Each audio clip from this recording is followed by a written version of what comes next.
మనకి కొన్ని ఫిక్స్డ్ భావాలు ఉండడం చేత ఈశ్వరుడు అంటే కైలాసంలోనే ఉంటాడు, విష్ణువు అంటే వైకుంఠంలోనే ఉంటాడు అనేటువంటి భావాలతో మనం చెడిపోతున్నాం కనుక మనకు కనబడ్డు. కానీ జ్ఞాన సంపన్నులైనటువంటి వాళ్లకు అతనే కనిపిస్తాడు.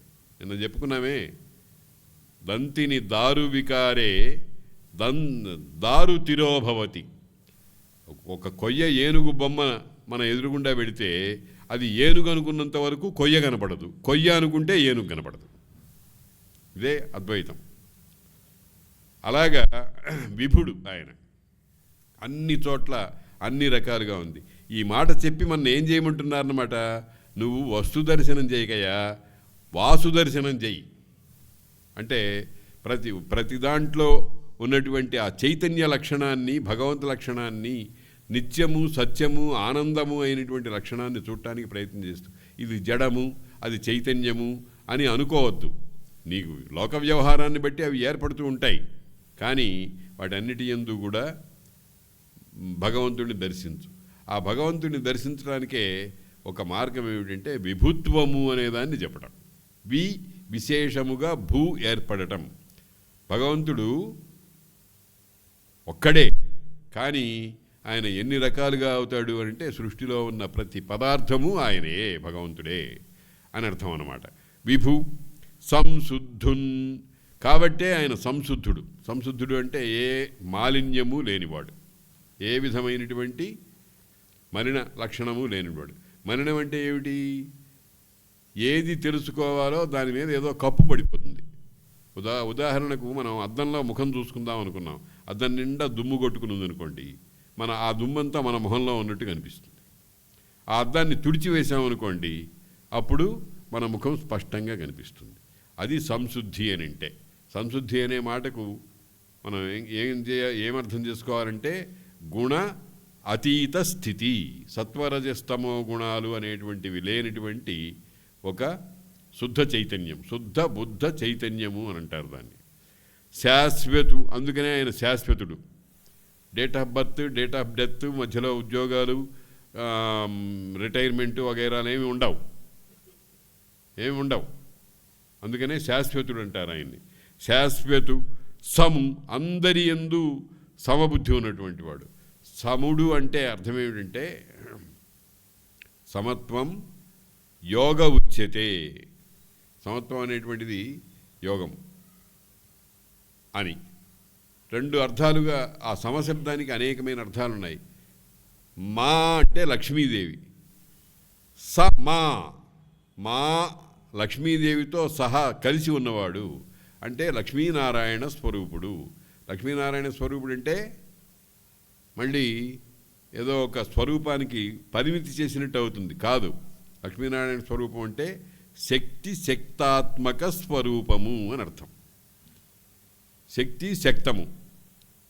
నేను చాలాసార్లు చెప్పాను, ఆ లైట్ వెలుగుతోంది, ఆ లైటుకి సంబంధించినటువంటి బాహ్య స్వరూపము, హార్డ్వేర్ అంటామా, అదంతా కూడా శక్తము. దానిలో ప్రసరించిన విద్యుత్ అనేది శక్తి. అవి రెండు కలిస్తేనే ఏదైనా ఏర్పడుతుంది. దాన్ని అటువంటి వాడిని సముడు అని అంటారు. సముడు, సదసత్పరుడు. సత్తు అసత్తు. అసత్ అంటే ప్రపంచం, సత్ అంటే దాన్ని ఏర్పాటు చేసినటువంటి ఒక తత్వం. వీటన్నిటికీ కూడా పరమైనటువంటి వాడు. అంటే ఏ విధమైనటువంటిది దాన్నే ఏమంటారంటే పారిభాషికంగా నిరంజనుడు అంటారు. ఏ అంటు సొంటులు లేనటువంటి వాడు, ఎక్కడ అతుక్కుపోడు, ఎక్కడ ఉండదు. ఇప్పుడు ఆకాశంలాగా ఒక ఉదాహరణ అంటూ ఏమైనా చెప్పాల్సి వస్తే అది ఒక్కటి దొరుకుతుంది మనకి. ఆకాశం అనేటువంటిది మనకి కనబట్టలేదు. అది ఏ స్వరూపంతో ఉంటుంది అని ఎవరు చెప్పలేరు, కానీ ఉంది అనేటువంటి జ్ఞానం మనకు కలుగుతుంది. దేనివల్ల కలుగుతోంది? శబ్దం వల్ల. శబ్దగుణకం ఆకాశం. ఆకాశానికి శబ్దం అనేటువంటిది గుణం. శబ్ద వ్యాపనం అనేదాన్ని బట్టి ఆకాశం అనేదాన్ని మనం గుర్తించాలి, ఉంది అని అనుకోవాల్సి వస్తుందన్నమాట. కాబట్టి సదసత్పరు ఈశ్వరున్, అటువంటి ఈశ్వరుణ్ణి చిత్తమున నిలుపుము ఎప్పుడు మునీంద్ర. అటువంటి ఈశ్వరుని నీవు నీ హృదయంలో ఎప్పుడు నిలుపుకోవయ్యా అని. నిలుపుకోవడం అనే మాటకు అర్థం ఏమిటంటే ఎప్పుడు ఆయన అక్కడ నిల్చున్నవాడు గుర్తించు అని అర్థం. నిలుపుకోవడం అంటే ఎక్కడి నుంచో తీసుకొచ్చి అక్కడ పెట్టుకోవడం కాదు.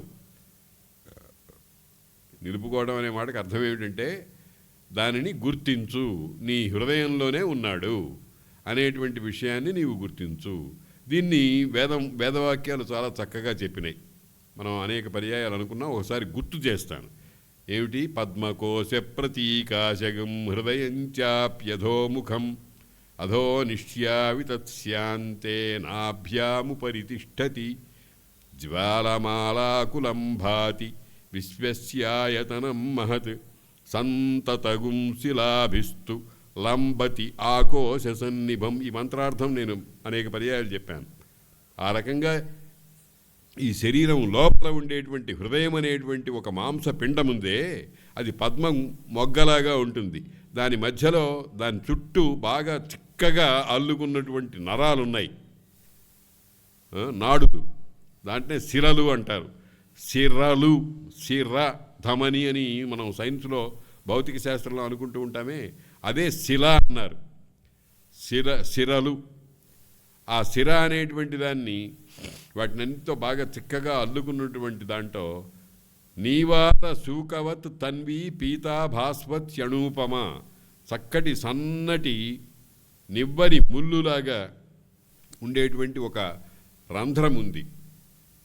ఆ రంధ్రంలో ఒక అగ్నిజ్వాల పైకి అట్లా ప్రవహిస్తూ ఉంది. ఆ అగ్నిజ్వాల మధ్యలో పరమాత్మ ఉన్నాడు.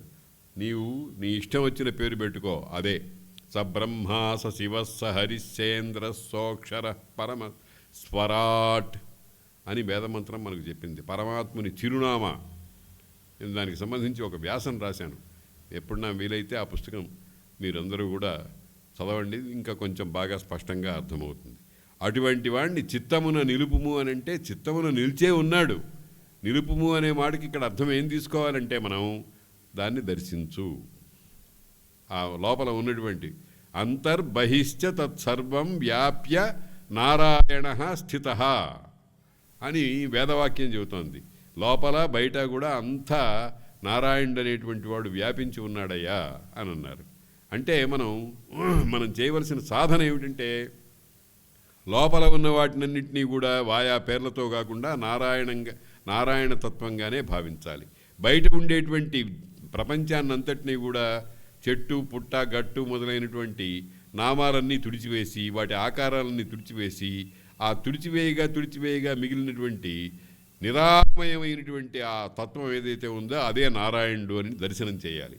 చేస్తే అది మనం సాధించవలసినటువంటి మహాప్రయోజనం. దాన్నే ఆ వేదాంత రహస్యాలనే బ్రహ్మదేవుడు మనకు అర్థమయ్యేట్టుగా కథారూపంలో నారద మహర్షికి ఉపదేశం చేసినట్టుగా చెప్పాడు.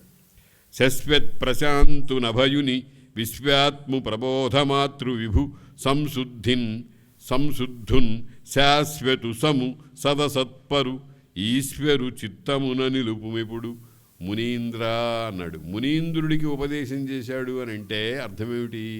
మునీంద్రులకు కూడా అంటే మౌనముతో అన్యథా బుద్ధి లేకుండా మనస్సుని మాటను చేష్టను నిలుపుకొని వాళ్ళల్లో అత్యున్నతమైనటువంటి స్థానాన్ని సంపాదించిన వాడికి కూడా ఇది గహనమైన విషయము, అది గమనించండి.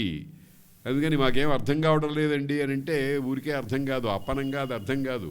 దానికి కృషి చెయ్యాలి. కృషితో నాస్తి దుర్భిక్షం అన్నారు. కృషి చేస్తే దుర్భిక్షం, కరువు కాటకాలు ఉండవు. కృషి చేయకుండా గాలిలో దీపం పెట్టి దేవుడా నీ మహిమ అంటే ఎట్లా లభిస్తుంది? అది సాధ్యం కాదు. అట్లయినన్ ఆ పుణ్యాత్ముల అనవద్యశీలురన్.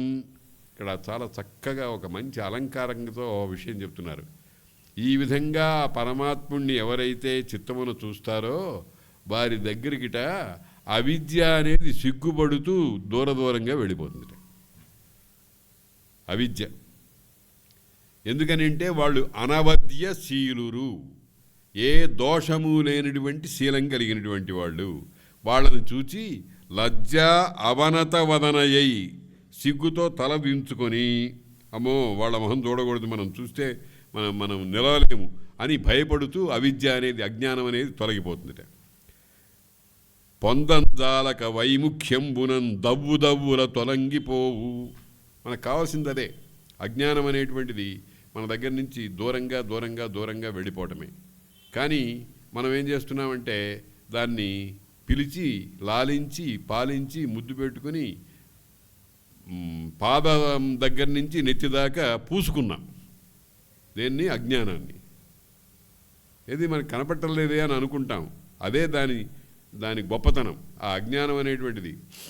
చాలామంది ఒక మాట అంటూ ఉంటారు, నాకు చాలా కష్టం వచ్చిందండి, నేను నా జీవితంలో ఏ పాపము చేయలేదండి అని అంటూ ఉంటారు, ప్రకటిస్తూ ఉంటారు. అసలు ఆ మాట అనే ముందు పాపం అంటే ఏమిటో పుణ్యం అంటే ఏమిటో తెలియాలి కదా.